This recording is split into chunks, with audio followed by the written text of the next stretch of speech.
महानगरों के जो दम घोटू वातावरण से वो बचकर यहाँ पर शांति से रहेंगे। उसे शंका ही नहीं रहती कि क्या घटने वाला है अगले पल, आशंकित रहता है।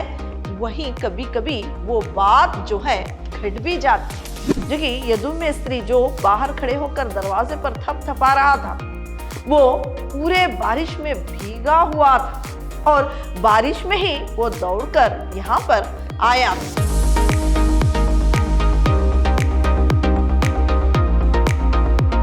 प्रणाम, मैं रिहाना यस, अति उत्तम विद्याश्रम की हिंदी प्रवक्ता। मेरे 3rd सेमेस्टर के जितने भी विद्यार्थी हैं, आप सबका मेरी कक्षा में स्वागत।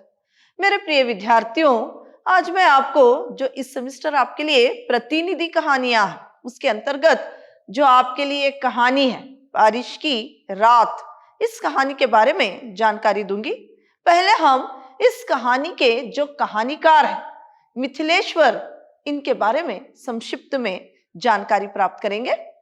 कहानीकार मिथिलेश्वर, इनका जन्म 31 दिसंबर 1950 को बिहार के भोजपुर जिले के वैसाडीहा गांव में हुआ। 31 दिसंबर 1950 को जो है बिहार के भोजपुर जिले के वैसाडीहा गांव में हुआ। और इनकी प्रमुख रचनाएं इस प्रकार है। झूरिया, युद्ध स्थल, प्रेम ना बाड़ी उपजे, दूसरा महाभारत, एक थी मुनीला, एक में अनेक, उस रात की बात, एक था पंकज, बाबूजी, रास्ते आदि, ये सब इनकी प्रमुख रचनाएं। इनको साहित्य परिषद द्वारा अखिल भारतीय मुक्तबोध यशपाल पुरस्कार से नवाजा गया। फिर अमृत पुरस्कार से इनको नवाजा गया, इनकी क्या है सर्वश्रेष्ठ हिंदी लेखनी के लिए। और भारतीय ज्ञानपीठ पुरस्कार ये नई दिल्ली से इनको मिला है। तो इनके लिए ये सब पुरस्कार देकर इनको पुरस्कृत किया गया है। जो आपके लिए कहानी है बारिश की रात, ये कहानी के प्रमुख पात्र सचदेव बाबू, उनकी पत्नी और यदु में स्त्री है। ये सारे मुख्य पात्र में आते हैं। तो और इसके अलावा पुलिस यहाँ पर क्या है इस कहानी के अंतर्गत आती है। जो आपके लिए बारिश की रात कहानी है, इसमें ये एक मजबूर, एक जरूरतमंद इंसान जब किसी से क्या है यहाँ पर मदद के लिए आता है तो खुद आफत में फंस जाता है। वो हवालात में बंद करवा दिया जाता है।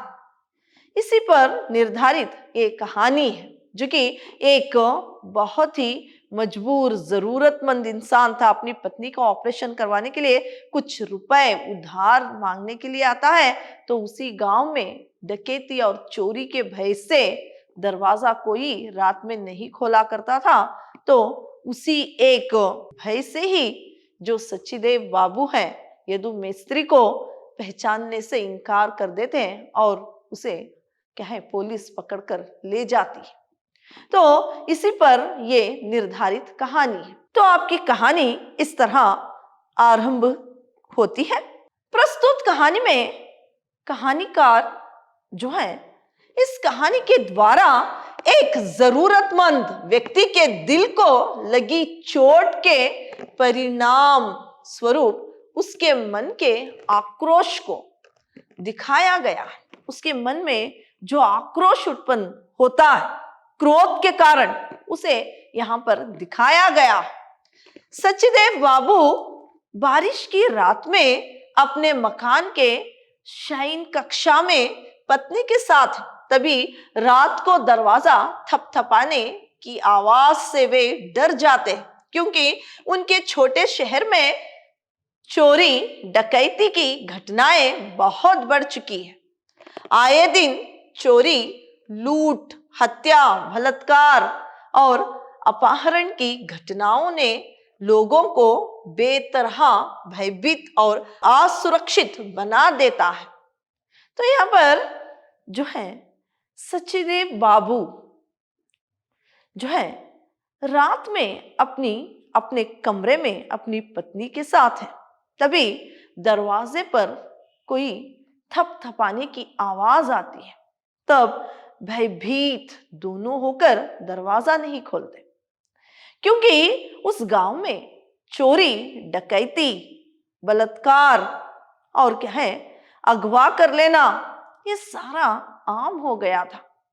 और सब उस गांव के लोग, रात के सन्नाटा जब छा जाता तो सब लोग क्या है घर में ही बंद रहते थे। घर में रहते हुए भी उनको भय लगा रहता कि कोई चोर उनके घर को ना लूट ले। इस तरह का एक वहां पर वातावरण था। तो सचदेव बाबू जब अपने कमरे में अपनी पत्नी के साथ थे, थपथपाने की आवाज जब आती है तो वो बहुत ज्यादा ही भयभीत हो जाते हैं और दरवाजा जो है खोलने के लिए वो क्या है नहीं जाते, वो दरवाजा नहीं खोलते, बल्कि अंदर ही अंदर वो भयभीत हो जाते हैं। तो ये भय जो है व्यक्ति को असुरक्षित बना देता है। कभी रातों में गुलजार रहने वाला उनका ये शहर अब शाम होते ही शमशानी सन्नाटे में बदल जाने लगा था।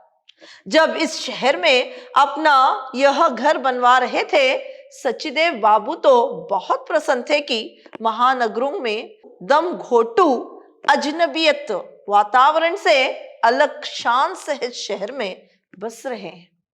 जब ये शहर जो है रात में भी गुलजार रहता, रात में भी इंसान जो है वहां पर रहने वाले लोग आया जाया करते थे, लेकिन अब डकैती, चोरी, बलात्कार ऐसे जो ज्यादा बढ़ चुका था, इसके भय से वो क्या है सारी गलियां और सारा गांव जो है सन्नाटे में बदल गया था।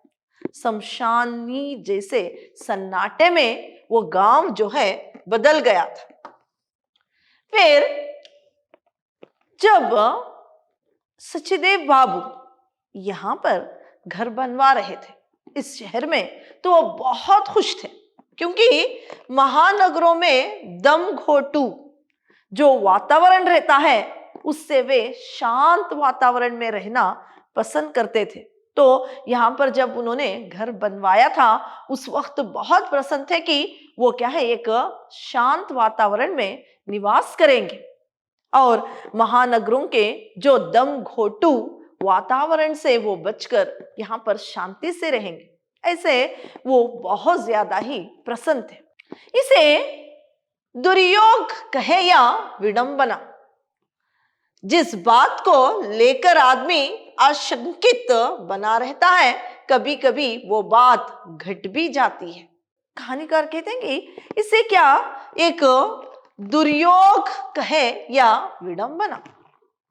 पहले ये जो है शहर से दम घोटने वाले वातावरण से शांति के एक वातावरण में रहना चाहते थे, लेकिन अब जो है जिस शहर में इन्होंने घर बनवाया था वहां पर दुर्योग से क्या है वहां पर डकैती, चोरी, बलात्कार, अगवा करना सारे जुर्म जो है आम हो गए थे।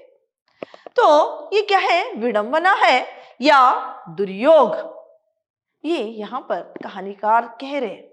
जिस बात को लेकर आदमी आशंकित बना रहता है, उसे शंका ही नहीं रहती कि क्या घटने वाला है अगले पल, आशंकित रहता है, वहीं कभी कभी वो बात जो है घट भी जाती है। वहीं बात जो है एक बार जो है कभी ना कभी वो घट जाती है, जो कि उसका गुमान तक वहां नहीं जाता, कभी कभार वो बात क्या है घट भी जाती है। तूफानी अंधेरी बरसाती रात में उन्हें लगा था कि गेट फांद कर उनके दरवाजे पर कोई आया है। तब उनके कान खड़े हो गए। उनके दरवाजे पर थपथपाहट की आवाज आने लगी थी। तो कभी कभार वो अनहोनी जो है बीत जाती है। तो ऐसी तूफानी अंधेरी जो रात है, जो कि एक बरसात भी वहां पर तेज है, ऐसी रात में कोई इनको अंदर से ही लगा था। सचदेव बाबू जो कि अपने कमरे में अपनी पत्नी के साथ थे, उनको लग रहा था कि कोई उनके गेट को फांदकर क्या है अंदर आ गया है। तभी दरवाजा थपथपाने की आवाज सुनकर और भी वो भयभीत हो जाते हैं। सचदेव बाबू की पत्नी कहती है कि यदु में स्त्री, दबी आवाज में। तो यहाँ पर सचदेव बाबू भी यहाँ पर सचदेव बाबू भी कहते हैं कि हाँ, राजमिस्त्री है, इस मकान में काम कर चुका है। उसकी आवाज से इनकी पत्नी कहती है कि दबी आवाज में सचदेव बाबू को उनकी पत्नी कहती है, हाँ यदु मेस्त्री। तब सचदेव बाबू भी उसकी आवाज जो है पहचानते हुए कहते हैं कि राजमिस्त्री इस मकान के काम के लिए इसे ले आया था, तो वो इस मकान में काम कर चुका है। तब उनकी पत्नी कहती है, इस समय वो क्यों आया है? राजमिस्त्री और मजदूर अच्छे नहीं होते, घर का भेदिया होते हैं, उनको घर के अंदर बाहर सब कुछ पता रहता है। सचदेव बाबू भी उनकी शंका से सहमत होते हैं। तभी दरवाजे से आवाज आती है, मैं यदु मेस्त्री हूं, यदु। यहाँ पर जो है इन दोनों में बातें होती है दबी आवाज में। तो उनकी पत्नी कहती है कि हाँ, जो मेस्त्री होते हैं, जो मजदूर होते हैं, राजमिस्त्री हो या मजदूर, वो बहुत ही घर के भेदिया होते हैं। उनको जो कि उन्होंने इस घर में काम कर चुके हैं, तो हर एक रास्ता, इस घर का हर एक रास्ता जो है उनको पता रहता है, वो घर के भेदिया होते हैं। और वो कहते हैं कि बाहर सब कुछ पता नहीं, उनको घर के अंदर और बाहर जो भी है सब कुछ पता रहता है। तो इसीलिए वो और भी ज्यादा भयभीत हो जाते हैं। सचदेव बाबू भी उनकी शंका से सहमत हो जाते हैं। उनको शंका थी कि जो यहाँ पर यदु मेस्त्री आया है, वो जो दरवाजे पर क्या है थपथपा रहा है, उसे घर के अंदर और बाहर का सब रास्ता, सब कुछ पता रहता है, वो घर के भेदिया होते हैं। ऐसे लोग घर के लिए बहुत ज्यादा ही हानिकार होते हैं, लुटेरे होते हैं, चोर होते हैं। इस तरह से जब वो अपनी शंका को अपने पति के सामने रखती है, यानी सचदेव बाबू के सामने रखती है, तो वे भी क्या है उससे सहमत हो जाते हैं। फिर तभी दरवाजे से आवाज आती है, मैं यदु मेस्त्री, यदु, इस तरह की आवाज बाहर से आती है। लेकिन सचदेव बाबू और उनकी पत्नी दरवाजा नहीं खोलते। उनको यदु मेस्त्री पर विश्वास नहीं था और वे पुलिस को फोन करते हैं। लेकिन यहाँ पर सचदेव बाबू और उनकी पत्नी को उस पर विश्वास नहीं होता, जबकि वो खुद ही कहता है कि मैं यदु मेस्त्री हूं, यदु।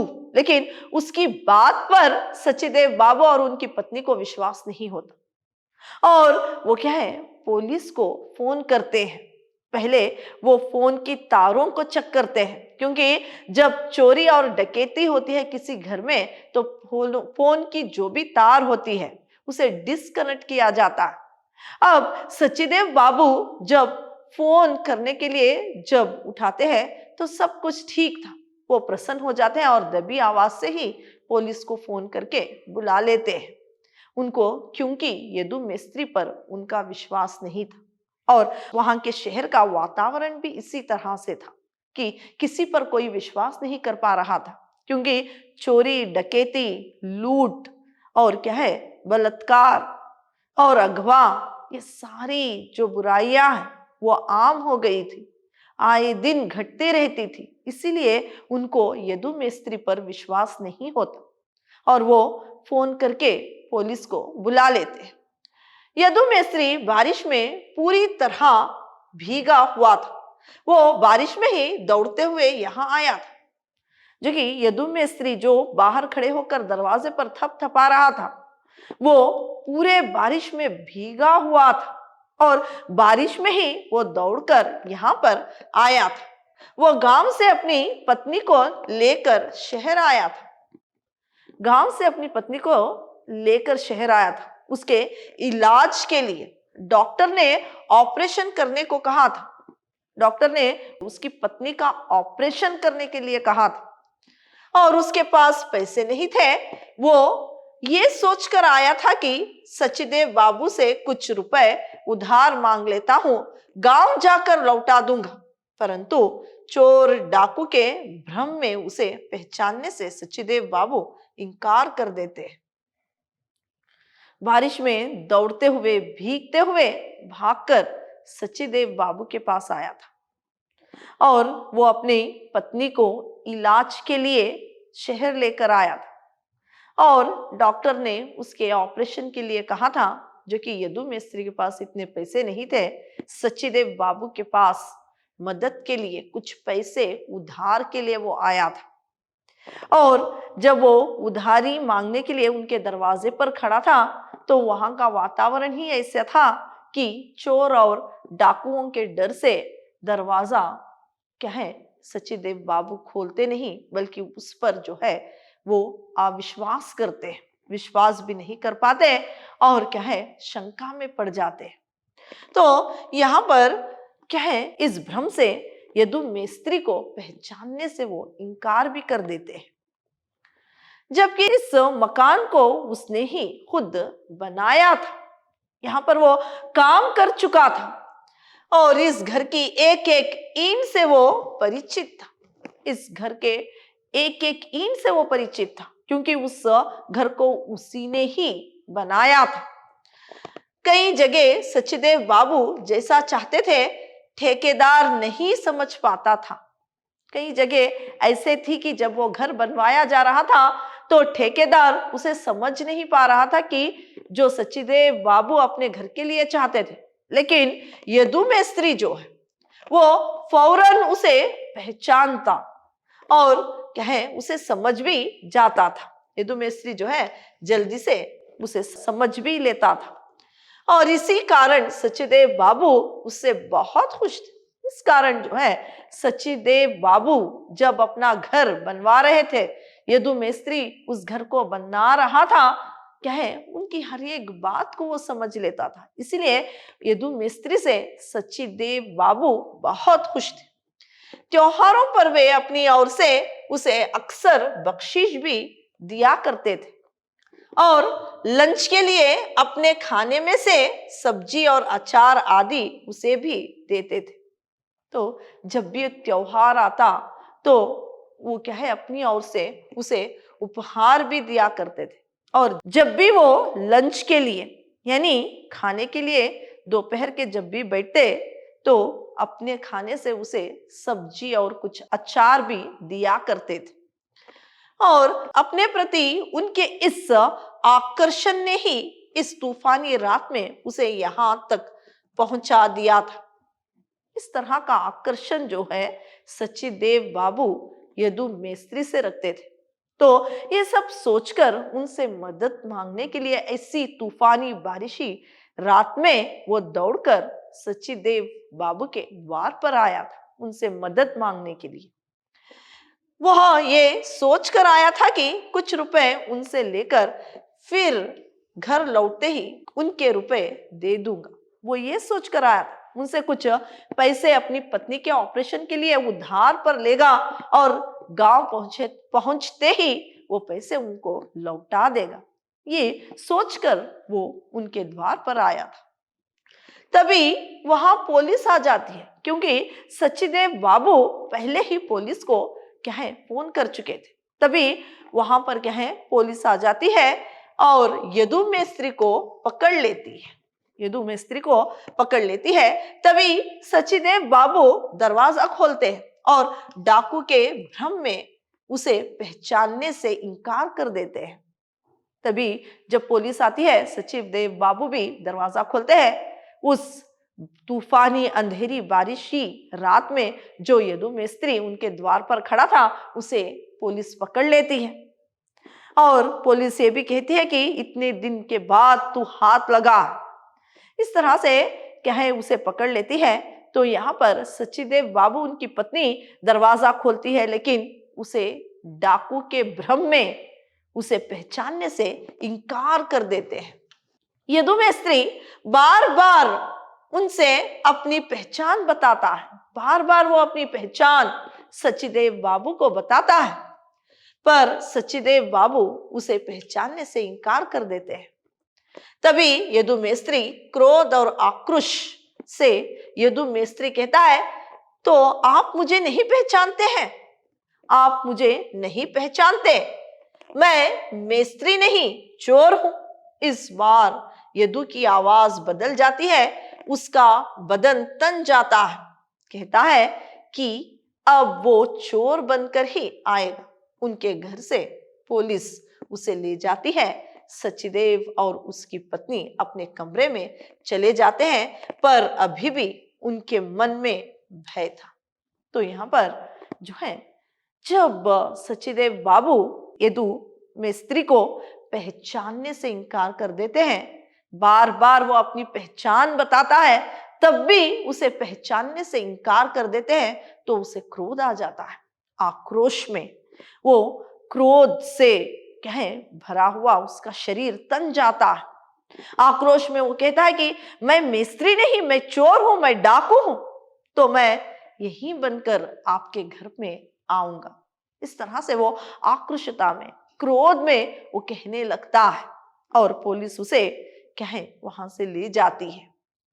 अब सचदेव बाबू और उसकी पत्नी जो है वो फिर अपने कमरे में आ जाते हैं, लेकिन अब कहें वो यदु मेस्त्री को पकड़कर ले गए हैं, फिर भी उनके मन में भय जो है भरा हुआ है। इस तरह से बारिश की रात जो है आपके लिए कहानी है। अगली कक्षा में किसी और कहानी पर चर्चा करेंगे। धन्यवाद।